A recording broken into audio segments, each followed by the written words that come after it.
Comme chaque matin, Mam Kebadi se rend à son lieu de travail où elle confectionne des melfa, une tenue traditionnelle de femme qui fait partie de l'identité de la Mauritanie. Dérivé du mot arabe lahafa qui signifie couvrir, envelopper, c'est un voile d'environ 4,5 mètres de long sur 1,6 mètre de large qui s'enroule autour du corps de la tête aux pieds.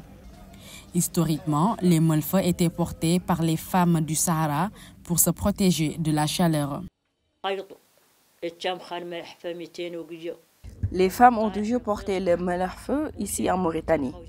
Nous pouvons décrire le melerfeu comme étant un vêtement de 4 mètres de long et d'une largeur qui ne dépasse pas 1,60 m, que la femme porte partout où elle va.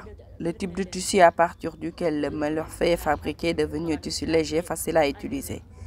Aujourd'hui, la tendance culturelle, le melerfeu se modernise avec des motifs colorés.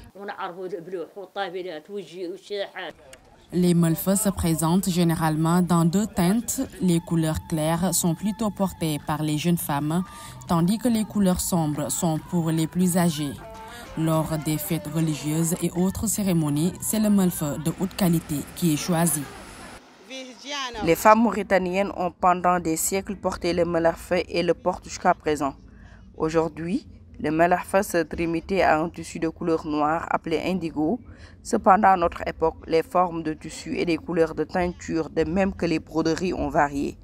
De nouveaux types de melerfeu se sont répandus au cours des dernières décennies, qui se distinguent par différents motifs. Les prix varient selon la qualité du tissu. Aujourd'hui, le melfa se modernise.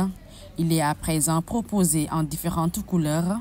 Des melfas aux couleurs unies, vives ou bien avec des motifs dégradés. Bref, il y en a pour tous les goûts.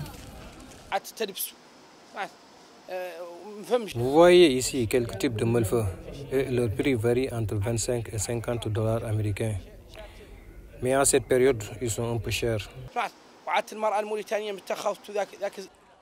Appelé aussi dampé, le melfa s'est imposé comme le style vestimentaire préféré des Mauritaniennes. Il s'est même répandu dans plusieurs pays d'Afrique de l'Ouest.